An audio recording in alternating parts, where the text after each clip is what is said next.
ஓம் குருவே போற்றி. அதாவது நம்மளுடைய கனவின் பலன்களை பற்றி அறிந்துக்கிறதுக்கு தான் இந்த மாதிரி வீடியோ ஆடியோக்கள் போட்டு கொண்டு இருக்கிறேன். இப்போது என்னென்னா, ஒரு சிலவங்களுக்கு கனவு மூலமாக சூட்சமங்களாக சொல்லும். அவங்க என்ன பண்ணாங்கன்னா, அவங்க அதை பெருசாக எடுத்துக்கிடாமல் இருக்காங்க. முடிஞ்சளவு நம்ம பிள்ளையை காப்பாற்றணும், நம்ம குழந்தைய காப்பாற்றணும், நம்ம குலத்தை காப்பாற்றணும் அப்படின்னு நினச்சி தெய்வம் ஏதாவது ஒரு முறையில் உங்கள்கிட்ட முறையிடும்.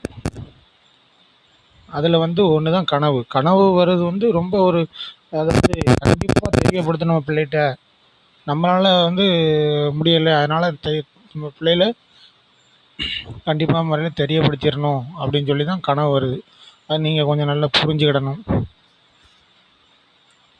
இப்போ என்னென்னா, ஒரு சிலவங்க என்னென்னா, பெண்கள் சில கோயிலுக்கு கோயிலுக்குமே சில கோயிலுக்கு சில நல்ல வீடு அல்லது இறப்பு வீடு அல்லது சடங்கு வீடு இல்லை ஆகாத கோயில்கள், அவங்களுக்கு அந்த வீட்டுக்கு பூர்வீகத்துக்கு ஆகாது அந்த மாதிரி கோயில் இருக்கும். அந்த மாதிரி அது போகக்கூடாது அப்படின்னு சொல்லதுக்கு கனவு எப்படி வரும்னா, நீங்கள் எப்படி சொல்லலாம், நீங்கள் உங்களுக்கு தெரிந்த உறவினர்கள் தெரிந்த முகத்தை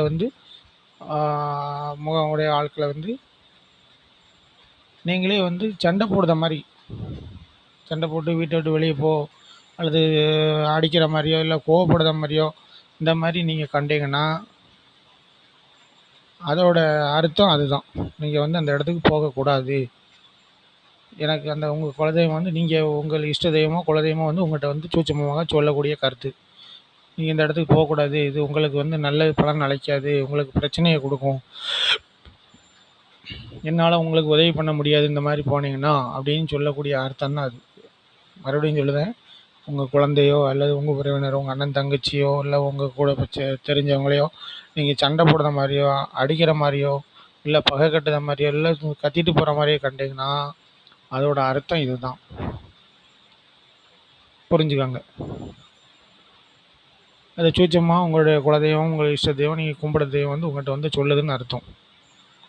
அதனால் பெரிய பெரிய பிரச்சனை பின்னால் வரும், அதனால் தேவையில்லை இப்போதைக்கு அப்படின்னு தடை போடுறதுக்குள்ள அறிகுறி. ஓம் நம சிவாயா.